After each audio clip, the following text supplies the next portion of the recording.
Welcome to Notes from the North with Kyle and Sam. Welcome to Notes from the North, the official podcast of the Vikings Gazette. On this episode, we're joined by a special guest, Dustin Baker, who's a writer for Vikings Territory. So, Dustin, welcome to the show. Hello, gentlemen. How are you? We're doing great. We're excited you're here. Likewise. Yeah. So I guess starting off, can you tell us a little bit about your history as a fan of the Vikings and I guess how did you become a writer? Okay.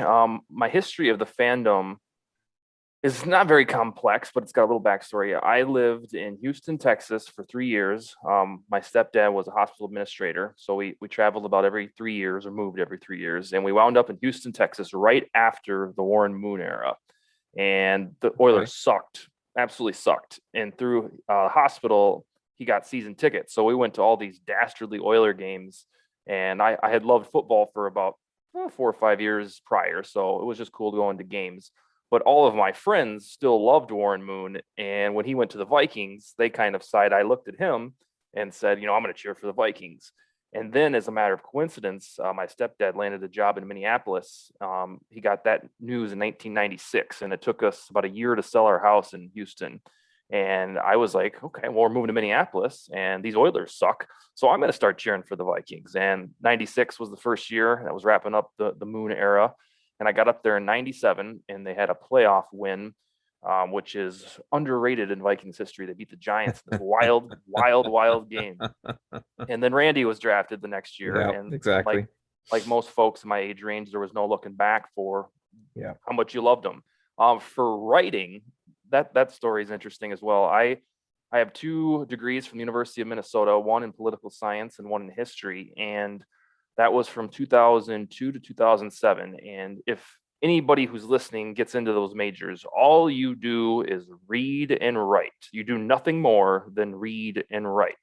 So if you keep up with your texts and then you write about your text, whether it's essay or in Blue Book written test, you're going to do just fine. So through, blunt force training based on, my grades, I wrote all the time, and then TAs would critique my writing. And so I got decent at it, and I got my degrees there in 2007. So I've had all this Vikings knowledge in my head for 25 years, and I never told anybody, that I'm capable of writing about the Vikings. I just would study these damn almanacs and sports websites, and just as the internet's grown, I've grown along with it, studying all these stats. So I got on Twitter, about a year and a half ago, and decided I'm going to start tweeting some of this garbage that's in my brain and see if anybody likes it. And it took a little bit for me to realize how to use Twitter. I was hashtagging everything and nobody cared. And then I got a couple of retweets from people. And then all the stuff I was tweeting picked up steam. Then by accident, I got labeled as like the eternal Kirk Cousins guy, which I'm not. I like Kirk Cousins, but I like him just as I liked Bridgewater, just as I like Culpepper, and even for the hype of Ponder when he was starting to come up. So I have this category for how I like Vikings quarterbacks, and Kirk Cousins is right in the middle of it with the rest of them. But once my Twitter got more popular, I got approached by the Viking Age to write, and I did that for a while. And then my friend Joe Johnson, who passed away about 3 weeks ago, he recruited me to come write for Vikings Territory. And it was almost like a wrestling or a WWE type of thing. Like, he threw money at me that seemed too good to be true. And it wasn't. He delivered. He delivered on his promises. And he and I got linked at the hip in terms of friendship and our vision for digital content on the Vikings, and became I never met him in person because of the pandemic. But yeah, he gave me complete creative control to do whatever I want on Vikings Territory. And he even built me a website, franchisetag.com, which is our nationally themed wing of the operations. Mm-hmm. So it was just a lot of weird stuff that people just saying, hey, try this out. I've never applied or done a single thing to get into this. It was just stuff that happened. And it works out well because all of this, some would call it useless Vikings knowledge in my head, I can just spew it onto the internet and people care. I never thought they would. It's kind of funny. I got a few thoughts. Dustin, you're not that old. How, are you in your 30s? 37. And it's funny to be able to say, as the internet grew, that just happened within our lifetime. And it's not like you're 80 or something. Like this is like it's still kind of relatively new in a sense. So it's kind of funny when you say that. It struck me. Yeah, it's the search tool. So Yep. when I was really little, like 6 years old, my mother bought me a sports almanac, and baseball was my first love, the Twins. And I got obsessed with batting averages and RBIs and how that all worked because it just fit in with my brain. And then my primary love is basketball. That's the sport that I played. And right. I'm a better basketball mind than a football mind. Not too many people know that. But football is where I settled for entertainment value. And just as like the internet, as I said, grew, like the website I predominantly use, which is StatHead or Pro Football Reference, whatever you want to call it, It keeps getting better. Like every year, it has more search features. Before, like 10 years ago, you just go on ESPN and look at leaderboards and stuff like that. But now you can search down to the minutia and figure out all the cool stats that guys like me care about.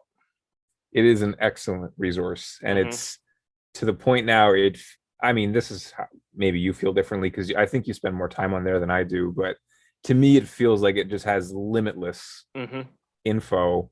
Yeah, and it's funny, the guys who work there, I don't know them by name, but there's been times that I've used it and I found things that didn't work, or some of the data that was coming back was weird. So I email them now and give them suggestions. I told them that they needed a player split finder, and then a couple months ago, all of a sudden, boom, there was a player split finder when they had a team split finder. So yeah, just through the way that I enjoy viewing sports from a numerical perspective, I started using that site when it was free, and when they changed it to a paywall, I was like, I gotta have it. Yeah, no, you get lost for hours if you care about that stuff on StatHead. Sure, fair enough. Okay, well then we get the writer breakdown and the Vikings fan breakdown. So with that, Sam, do you want to hit second down and actually talk Vikings a little bit and hit them with? We do three. We're from Canada, hence the whole cool. Notes from the North thing. We're playing off the NFC North and the fact that we're Canadian. But we're gonna hit you with three downs. First one down is obviously about who you are, and second down is a little bit of kind of Vikings training camp competition. And so Sam, hit us with that. Yeah, absolutely. So like in this section, like Kyle said, we're gonna look at 5 of the training camp battles that are going on right now. So what we're gonna have is Dustin, you're gonna predict, and Kyle will weigh in after the fact about who snags the starting spot. And just you can provide a brief explanation of why you're leaning towards that player over the other one. Okay. And we can give context, right? Certainly. Yeah, absolutely. Okay. Yeah. Certainly. Like, I'm just going to list off. I've got 2 names or a third option. That's kind of basically how it goes. So you can choose one of the 2, or you can go off the board. And some of those positions, they may make a little more sense than others, just in terms of how open the spot is. But we're going to start at corner. So do you see that corner spot being taken by Breland, Dantzler, or a third option? So next to Peterson? The assumption is Patrick, with that contract, the assumption is Peterson has 1. Okay. Exactly. Yeah. I've thought about this a lot because my context is that Bashaud Breeland is a player based on his resume who starts everywhere he goes, and then based on his personality and his tweets. He's like a Muhammad Ali type that expects to start.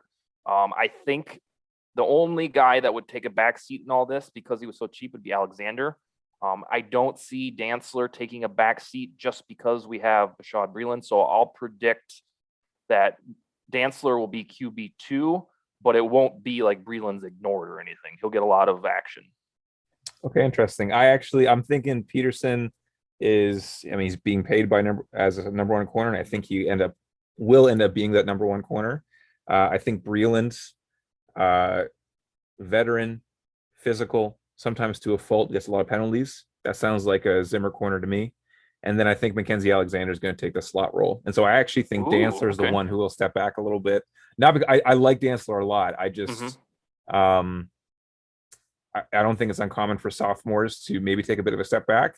Yeah. And I think that Breeland is precisely Zim's style of corner.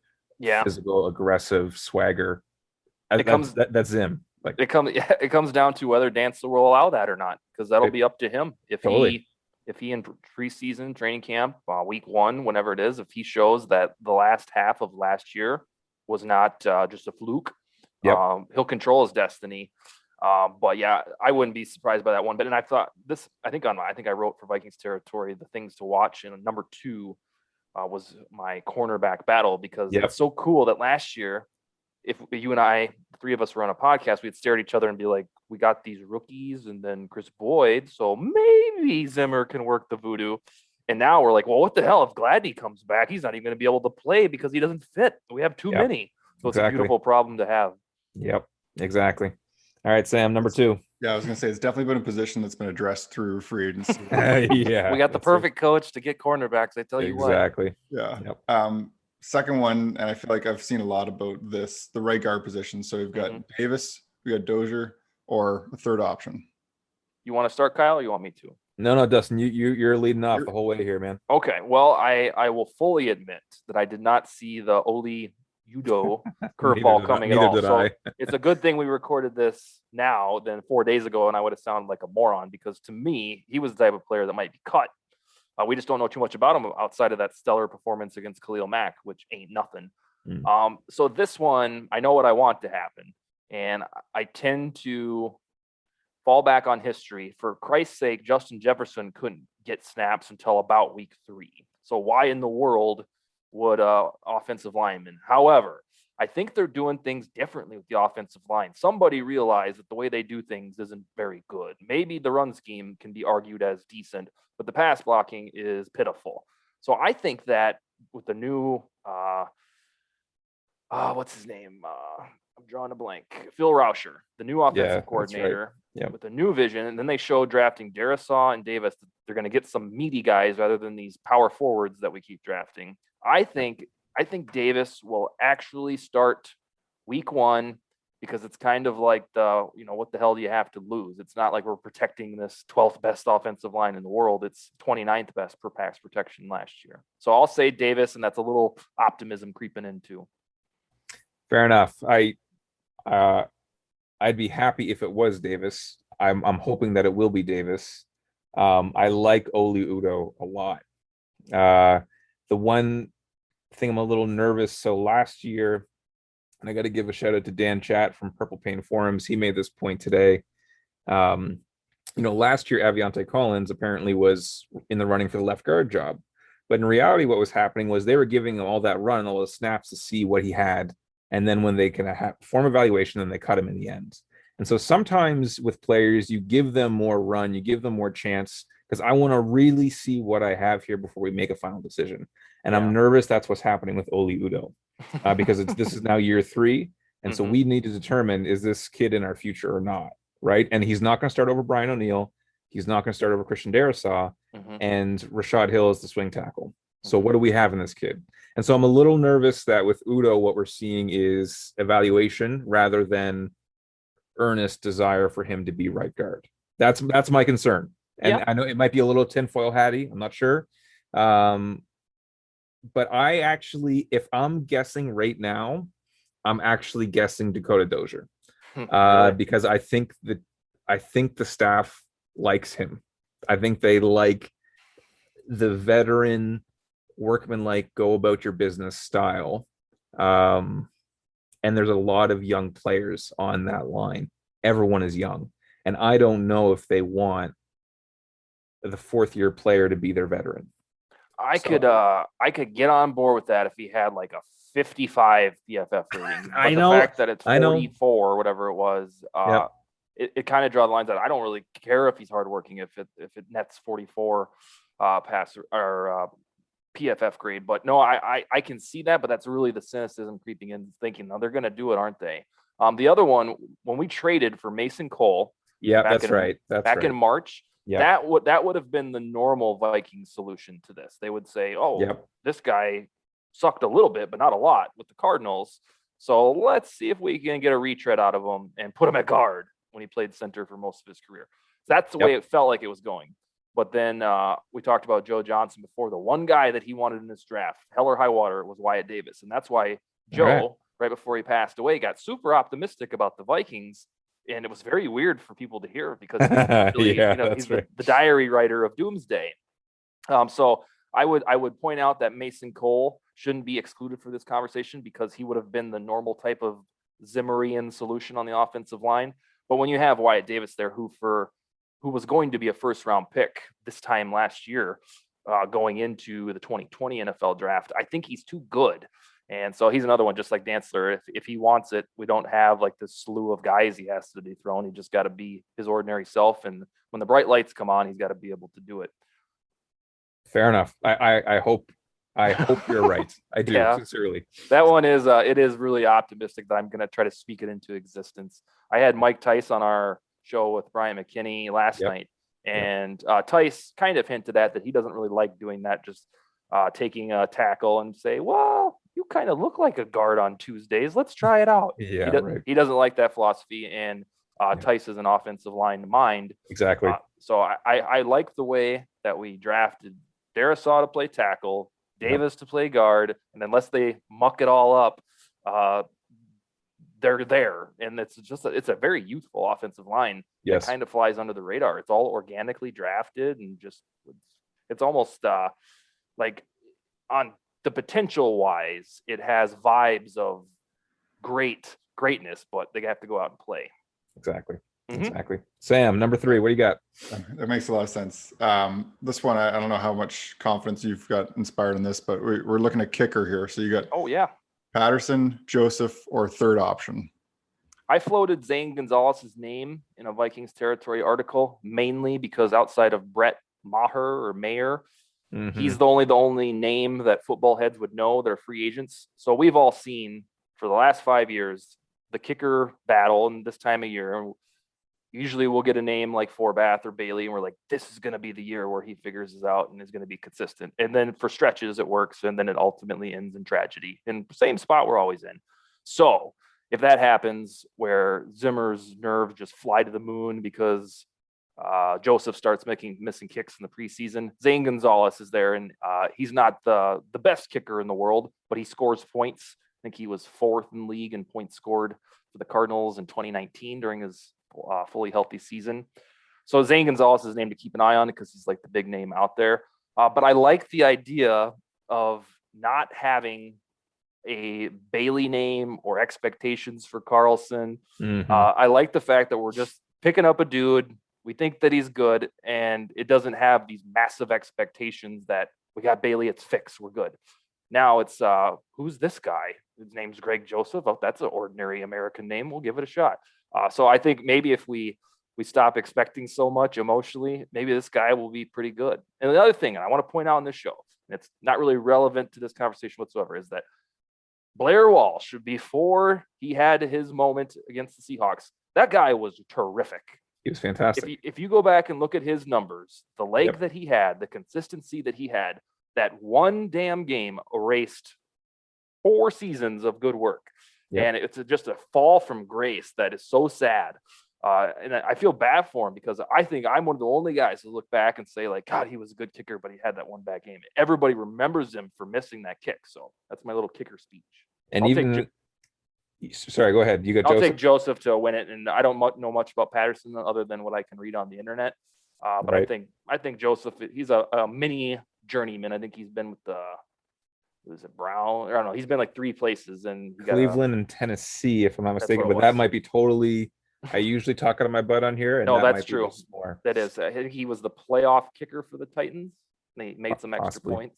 Yeah. Blair Walsh. So to me, this is maybe not entirely true, but to me, kicking is kind of like golf in that, I mean, it helps if you're a great athlete. It does. But it's so mental. It's such a mental, like with golf, if you're in your own head, boys, you're going to have a tough round. And I think it's the same way with kicking. And Blair Walsh actually had an excellent game against Seattle up until that final kick. I mean, it was frigid, and he had a couple 40+ yarders. He had the short one earlier. And like you said, he had a great career up until that point. There's a reason why they signed him to that big extension. So it is extremely unfortunate. All that to say, I have no clue who will win between Patterson and Joseph. I don't think it will be a third option, but I suppose someone like Zane Gonzalez could happen. I just like, this is similar to what you're saying, Dustin. I like that they've opted for a different approach. Last offseason, they signed Bailey and Colquitt to the big extensions and essentially had no competition at all. And our punting and our kicking was a disaster. And this season, they've taken the opposite approach. We've gone 2 unproven guys, one an undrafted free agent, one who's been in the league for a couple of years, bounced around a little bit, and we're going to actually have a real competition, let the best man win. Yeah. And so will that work? I don't know, but at least it's a different approach and hopefully a more under the radar, steady. Yeah. I don't want what's his name out of Baltimore? I don't want spectacular necessarily. I want steady. Tucker. Yeah. Exactly. I want a good kicker. On the kicker having the eternal yips after the fact. I don't know if you guys read about the Simone Biles stuff more so than just tweets back and forth about is she right or wrong. But if you read into, what it is about her dropping out because of mental health, my knee-jerk reaction was like, oh, panic attacks perhaps, or depression that she's never talked about. But when you read or listen to her words, it's really nothing to do with anxiety or depression or what you might think when you hear mental health.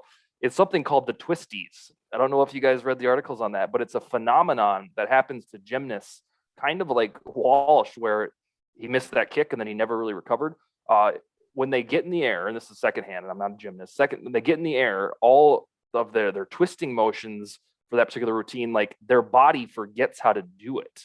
And there's no explanation for it. Not a bunch of sweating and panic leading up to the event. It happens to multiple gymnasts over the course of history that they get the twisties where they go up to do their routine and their brain is telling them, all right, we're going to do this, blah, blah, blah. And then their body doesn't react and it becomes incredibly dangerous. And so when she was encountering that battle at the Olympics of all places, you got to start wondering, do I want to break my neck or do I want to live for the rest of these 65 years that I have left? So I encourage people to read a little bit more about her before calling her a quitter and all that, because it's spooky, the stuff that they do. One big toe away and then, their neck is snapped. So my goodness. Well, there you have it. That's Dustin with the training camp predictions and commentary on the Olympics and the twisties and gymnastics. Number 4, Sam, what do you got? Sam? Okay, number 4, we're going to turn to defensive end. So we got Weatherly, Wanham, or third option. Ooh, this is another one where I know what I want, and that's Justin Houston, because we can afford him. And it would be the exclamation point on this bonanza of free agents that we've signed. But wouldn't we have done it by now? Is what I'm starting to think. I think this one is going to be Weatherly. I read something about a month ago where he could be a surprise cut because Wanham will have emerged, or Patrick Jones if we decide to start a rookie. But I think Weatherly is safe. Weatherly can be good if Hunter is the menace that we know and love from 2019. Weatherly you'll recall when Griffin had his bout with mental anguish in 2018, Weatherly was pretty good. And I think that's what we hope to rekindle with Edwards and Zimmer and all that. So I'll predict Weatherly, not overly excited about that, but it's also not last year where the pass rush sucked and then so did everything else on the back end. If the pass rush isn't as domineering as it was when it was Griffin and Hunter, it doesn't have to feel like last year where it's like, well, is Chris Jones going to do anything about it? No. So yeah, I'll predict Weatherly, but I would love Justin Houston because he's basically the same build as Griffin, and he played 4-3 with the Colts, and he's a sack machine, and he's Griffin's age. And that's another one. If Griffin and the Vikings came to a kumbaya, I would have no problem with him coming back. I've been trying to get him on my show for like 7 months. Fair enough. Yeah, I like Stephen Weatherly. Like I just, as like a person, like he's a highly intelligent dude. He's got a ton of interests like beyond football. He's just a neat guy, right? But then I also like, so he's making $2.5 million this year. If he gets cut, we save $2 million of that. And so I don't think his contract guarantees him anything. And I think in reality, he would be better as a depth defensive end than he is necessarily as. I mean, like you said, if Hunter is dominant, if those 2 defensive tackles, and then of course Sheldon Richardson as well, if they're dominant and disruptive, well then Weatherly will be just fine. But I think in reality he's better as a 3 or a 4. I'm gonna go with DJ Wanham. start? Yeah, to start. Now, even I say like Weatherly he's a super smart and he's super long. And I know that Patterson and Zim love that in their defensive ends. Smart, long defensive ends. But DJ Wanham's long and he's got a ton of potential. And so put me down for the sophomore. I'll go down for DJ Wanham. And you're saying he'll start against the Bengals? Start week 1 against the Bengals. All right. That's my prediction. That's pretty bold. Yeah, Weatherly was so happy to be back when he was. I know. Yeah, he was the first free agent that we signed, and because of that, the sole fact that he was the first free agent, it was like, oh, here we go, baby. But that battle is going to be fierce. Like it's going to be, because it's not just that, but you also still have Matt Affa, you still have Jalen Holmes. I mean, you still have. There's just going to be so much, and I recognize that there's like Hunter needs breaks. It's not like Hunter's going to play 100% of the snaps. Yeah. There's going to have to be guys who, take him off the field for a few. So it's not just about opposite him. But man, that spot opposite him is going to be fierce. When you say all those names like Holmes and Alpha, it reminds me that we've brought in so many new dudes that will demand playing time just based on their reputation that when it's time to trim this bastard down to 53 players, we're going to see some names that we're like, oh no, like Matahafa's got to go. Names that we've grown to love just because they're our guys. That we're going to be surprised, like, the Chad Beebe types, not predicting he'll be cut, but those type of guys that they're big in our world, but nationally nobody cares about them. We're probably going to have about 4 or 5 of those guys on cut day, so to speak. Yeah. Well, that's a good transition, Sam. I was just going to say that's a perfect transition because the last one we have is wide receiver 3. Okay. So we've got Beebe in there. We've got the new signing Westbrook, or is there a mystery third option? Well, it would be BC Johnson or Smith Marset. Let's see, a week ago, predicting Smith Marset would be really cool because that will have meant that he emerged in the preseason. That's what we've talked about. Rookies emerging in the system. We do it, but it usually takes 3 or 4 or 5 games in the regular season.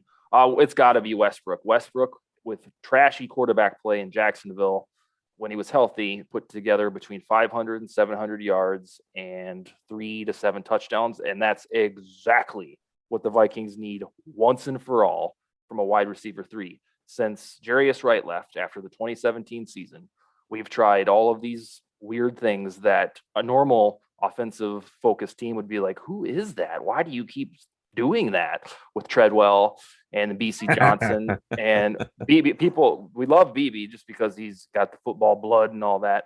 But this Westbrook thing is the closest thing to getting us in line with the rest of the world who emphasizes WR3. Now, whether or not we scheme the playbook to do it is another thing, but Westbrook is fast.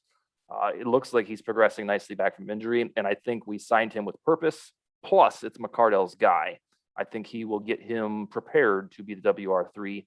And casual reminder that no matter what you hear on Twitter or the digital stratosphere, that Kirk Cousins in Washington threw the ball all over the place to multiple dudes of varying degrees of talent. So this notion that he singularly targets Thielen and Jefferson is bogus.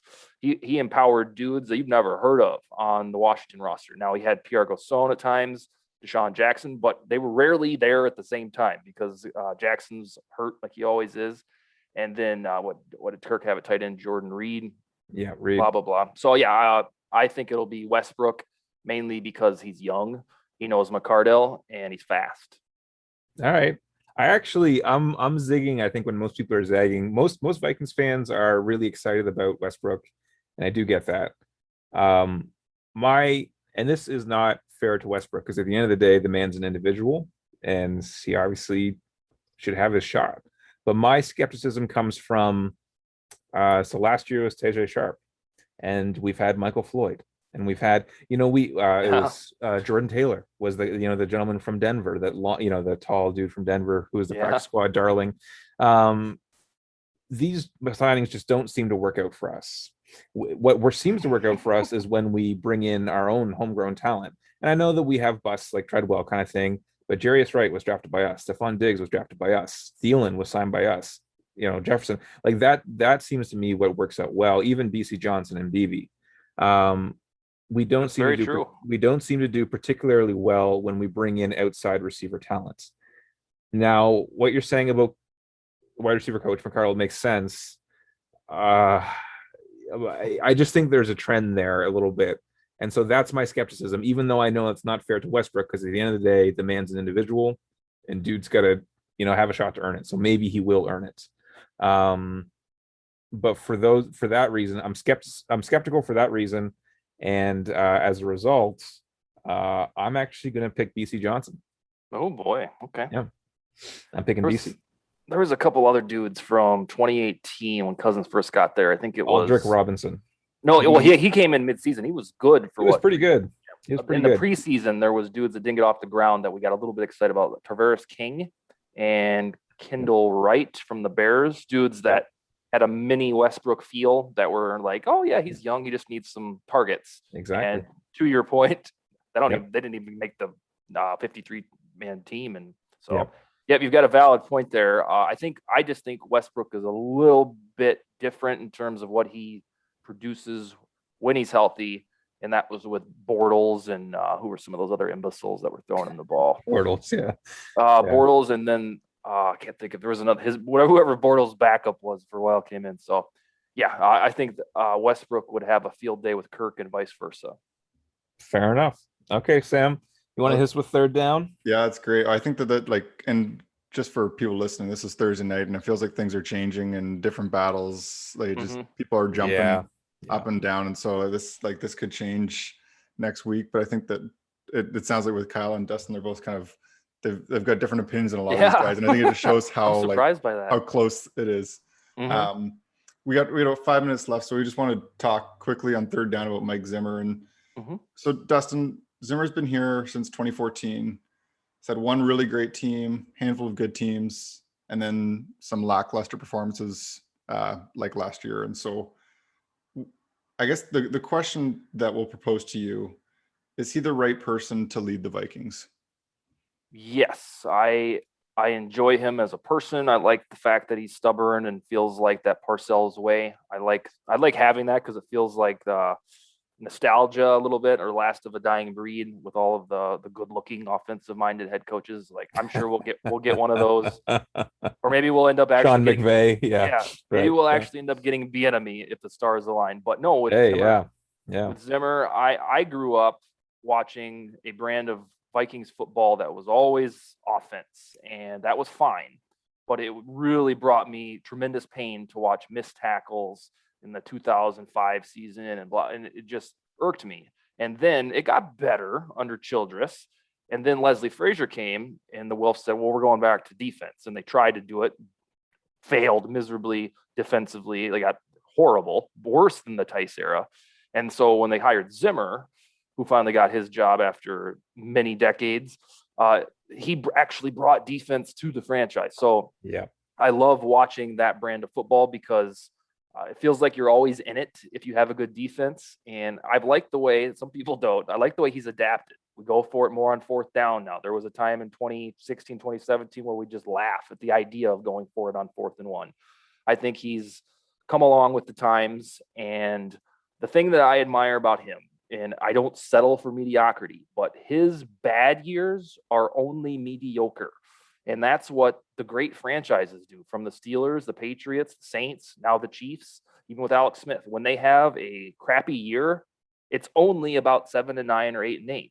And I think that is telling to show that he is incapable of having a miserable team of 4-12. And that's probably why he hasn't been fired.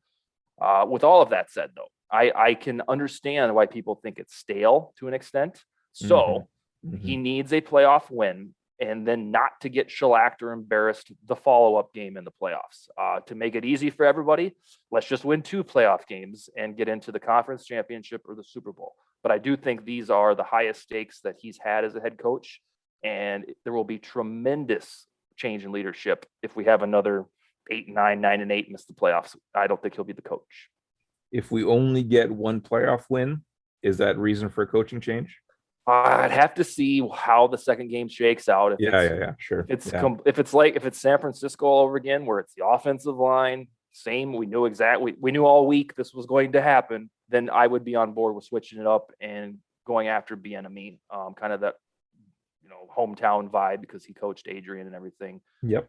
It feels like the stars are aligning for it, that he keeps getting passed over, that maybe it is to come back home. Yeah, and I mean, Zim, it was that kind of thing of just this great coordinator who, is getting all this recognition and has this impressive resume, doing impressive things with his side of the ball, and for some reason just keeps getting passed over. So for perhaps after, but I will say, I, like yourself, Dustin, I love Zim. I admire him as a person. I love, coming off of Frazier, and I respect Frazier. I think Leslie Frazier is a good man, and I like him a lot, and I like that he's doing well in Buffalo. But Zimmer was just a breath of fresh air. Just his brash, no nonsense style. I think he's fantastic, and I'm so rooting for him to be successful with the Vikings, even more so than he has. Doesn't these last 2 days he seems like a different guy? Like when you watch his press conferences, he's like smiling and admitting that he's paying attention to stuff that he would otherwise pretend that he didn't care about, like Rodgers or O'Neill's contract. Yep. The Twitter crowd said that's because he's a grandpa now, and that just this is how it goes when you become a grandpa. You get softer, and which is awesome. We'll all get there. 25 years. Yeah. But it's refreshing to an extent because you're so used to this prickly facade about being mean to Chris Thomason. But he and Thompson go at it a little bit. Yeah. Yes, that's true. My theory, the grandfather theory is out there. I did see that, but I think it was precisely what you said, Dustin, toward the beginning of the show. Peterson, Bashad Breeland, Cameron Dantzler, Mackenzie Alexander. If our first round corner does come back, there won't even be room for him on the field, kind of thing. Like it's just the corner room is deep, and I think that makes Zimmer a happy man. Yeah, the defense looks completely different. There's a reason for that smile, and it's the CB acronym. Yeah, fair enough. Sam.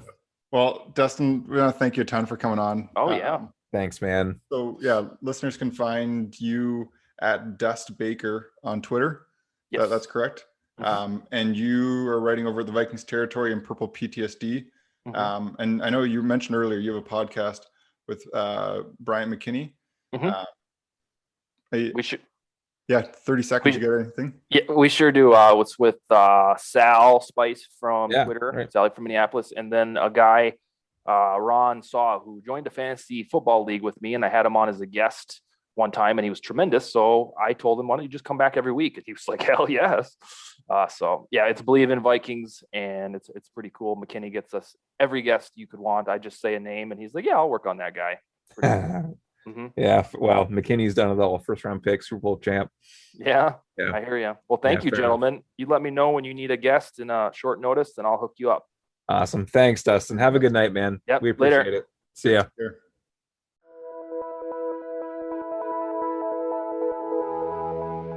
Well, we just want to thank again for Dustin coming on. It was a pleasure to have him. Really knowledgeable guy who knows a lot about the Vikings and really tuned into what's happening. So it was a pleasure to have him on, and for you guys to go back and forth on those 5 positions was quite fascinating to listen to.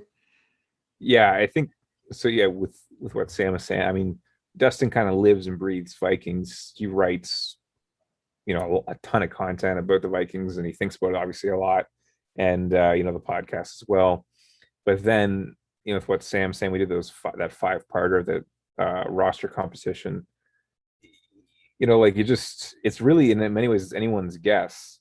And I think the reality is that even if if we had Mike Zimmer on our podcast and he was, 100% honest, I'm sure that he still wouldn't even know a lot of these, right? It's yet to be determined, a lot of these positions. So reasonable minds can certainly disagree. And even I think folks internal to the organization, they might have a sense, and they might have, there might be folks who are leading the battle, but it's definitely a legit competition, legit battle in the various spots. And so it's going to be a compelling next several weeks for the Vikings and their fans. Yeah, no, these competitions, they're not fabricated. Like, it's not like we're trying to create something like, we want to make this exciting. Like, this is actually like true. Like, there's battles, and this is a testament to the drafting, the free agent work that they did.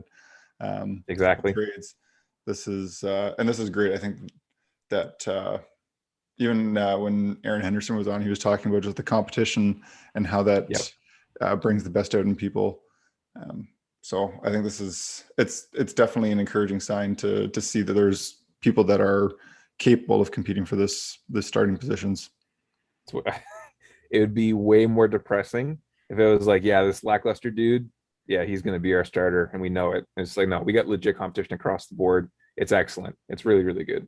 No, that's great. Well, we'll switch into the odds and ends. And Kyle, I have to say, I'm thankful that you're here and you're back. And I know I did a solo on Monday. It was good. It was good to give a little update on the Minnesota Wild. I didn't think about speaking for 20 minutes straight and how that would go. But you got to give the people what they want. The people want more Sam, and you got to give them what they want every now and then. So it was a lot of fun, but it was just like after a while, I was like, oh man, that was a lot to talk about. But it's always fun to have someone else to bounce ideas back and forth. So thankful you're here, thankful to do this, and it was good to have Dustin on. But I know I provided a pretty comprehensive Minnesota Wild update in terms of just kind of breezing by a bunch of topics because it has been a busy off season for them. Like I said, we are recording Thursday night. And so as of this point, there's been 11 contracts they've signed. A bunch of the guys are like league minimum. So it's kind of between the $750,000 to $850,000 on 1 or 2 year deals, including, I know Joe Hicketts, who used to play for the Detroit Red Wings, who is your team. I don't know if you've got any analysis for him. The only thing I would say, like when I think Joe Hicketts, I think Chad Beebe, which is to say a player who, has had to have overcome some odds and worked really hard, undersized, and might endear himself to the fan base. And so don't think you're getting Nick Lindstrom here, but fans might actually like Joe Hicketts. I like Joe Hicketts, right? And so we'll see what he does. Dude's going to compete and work super hard. I can tell you that. Former Canadian World Junior defenseman. So definitely undersized guy, but that's the depth and like I said on last Monday that they definitely had some holes on defense and they addressed it with a couple of the guys. We're saying. You want the competition, right? Like bring in guys who will compete. That's what we want. Oh yeah, absolutely. And I think that Minnesota's definitely brought in some guys that will compete. They did sign 3 guys that were signed for kind of over $1 million, which I consider as significant deals or kind of noteworthy deals. So Frederick Gaudreau, 2 years at $1.2 million per season. Depth center, Dmitry Kulikov at 2 years, $2.25 million per. Definitely like a third pairing defenseman type of guy. And then Goligoski at 1 year, $5 million. Yeah, right. That one kind of snagged my attention. The Goligoski for 1x5. That's interesting, eh? For me, like the sense that I got was Minnesota's got a bunch of cap space now with these buyouts for this year. So he might have been a guy that was looking for a couple years. Instead, they give him the high and right, exactly, the high AAV. Give him 1 year, try him out. He's 35, so he's right on the older swing. But I guess the hope is that potentially he can fit into that top 4 there. And then you've got Kulikov and John Merrill. And even there's some young guys here like Addison, who they traded for a couple of years ago in the Jason Zucker deal. And so I think that the hope is probably for them to sign another defenseman and probably a few more forwards. Right now they've got 9 forwards that are signed to contracts that are kind of on their main page as per cap friendly. And the big deal right now is about signing Kaprizov and Fiala. They're the 2 big fish, and right now they've got, it says $19.7 million in terms of room. So it's definitely enough to sign them. The one thing that I was going to say is kind of like a hot take is that you don't want to leave too much room for these guys. When there's a bunch of room of contract, like when you got all this money there, it's easy for them to say, you know what, like we'll take that. Like you've got the room, pay us. These are 2 guys that they're hoping to sign up long-term. And so you definitely don't want to get in the spot where you're paying them above kind of what you want to be above like kind of market value. Right. They're very talented players. It's important to make sure that they get signed and they're signed long-term. I don't think you need a full $19.8 million to sign these two guys, and it'd be dangerous if you do. Goodness, that'd be too much for those. I mean, they're fine players, and they need to prioritize them, obviously. But you're talking about nearly 20 million for these two is too much. Too much. Yeah. The latest reports from Pierre Lebrun were Kaprizov's looking at a 5-year deal. I know I kind of estimated 6 years, $8 million for Kaprizov. I think that would be that would just be my expectation. So something along that, 5 years might be a little bit less. And Fiala, I think, would probably come in a couple $1 million below that. But these are young guys, they're 24, 25. And so I think that definitely signing these guys is important for their forwards.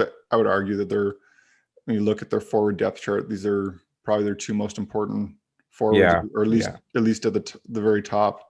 And so I think definitely need to get these guys signed, but it's going to be it might drag out, and that's frustrating for fans. It's not comfortable. It's a little bit uneasy, but it's going to probably drag out. This is the way negotiations go. But hopefully at the end of the day, by training camp, these deals are signed. Deals make the players somewhat happy, make sure it fits under the team cap structure, and they have to be careful, because they do, with the buyout money that's there with Sutter and Parise, they're going to be in cap trouble later on, and so you want to make sure that you spend wisely now. It's what's the Jerry Jones saying? Deadlines make deals. And so it's one thing to kind of waffle and go back and forth now, but once we get down to it, like same with training camp, things are going to get done. I don't think they'll lose Kaprizov to the KHL personally, but at the end of the day, what do I know? I just don't see it as much of a threat, though. The question I have for you, and this is going back to what we were just talking about with signing the defenseman. John Merrill is a good signing. I like John Merrill, and then Goligoski went 1x5. With that kind of deal, then that to me suggests that he's a 35-year-old defenseman. You're paying him a pretty decent amount of money this year. That suggests that Minnesota, whereas maybe a year ago you're saying we're building, we're still growing, we're building, and then they end up exceeding expectations. Well, a 1x5 for a 35-year-old defenseman suggests that we're looking to compete this year. Is that how you're seeing that? I think so. I think that Minnesota is a little bit stuck in this spot where they're not good enough yet, but they're hoping to be good enough soon. Yeah, exactly. I think a guy like Goligoski, you take him, you see what you can do, see how the season goes. You never know what's going to happen. Maybe guys develop, maybe guys exceed expectations. You really make a push, and if not, maybe you're looking on the bubble, and maybe they decide, hey, you know what, we'll retain half of that salary and send Goligoski to a playoff contending team for a couple of picks and do that. Like, these are shorter term deals. So we'll see. Yeah. I do think that where they're at, and we're just looking at the kind of the whole Western Conference of the NHL, I think that the Minnesota Wild are a playoff team.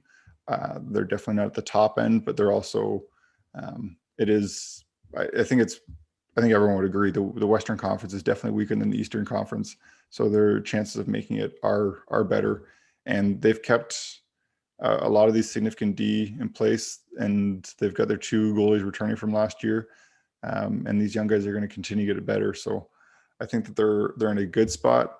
There's still some things to be made, but the buyouts, I think, signify that they are looking to do something here, and so this is the year that they have the most cap space that they will out of the next 4 years. So that's right. Do something, make it happen, go for it.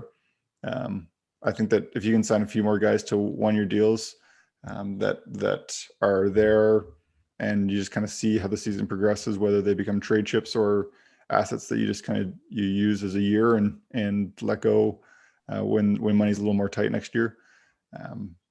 They've got some options here, so I see them spending to the cap. They'll figure it out. They'll work these deals in, and it'll be a fun team to watch again, because they were a lot of fun last year. Yeah, they will be fun to watch. And at the end of the day, that's what the offseason is about. It's about hope, right? It's about selling that to your fan base, and they have it. So it's an exciting time to be a Wild fan. Yeah, like I don't think that they've necessarily improved significantly through these signings when you look at what's gone out versus what's come in, but I do feel like it's been a lateral move, and so I think that overall you take that. It's not ideal, but you take that. So sure. Good. Well, we'll wrap up there. Thanks everyone for listening. We're thankful for everyone that does listen. Yes. It's a pleasure and an honor that people do listen, and we're thankful, and we're definitely working hard to continue to improve and get on people that we really value. And it's been a lot of fun to have different guests on over the summer and to do this, and we're getting geared up for the season. It's coming. It's going to be here before we know it. So yeah, thanks for listening. Be sure to stop by VikingsGazette.com for great Minnesota Vikings news, commentary, and analysis. And the Vikings Gazette can be found on Twitter and Facebook at Vikings Gazette. Take care, everyone, and we'll talk with you soon.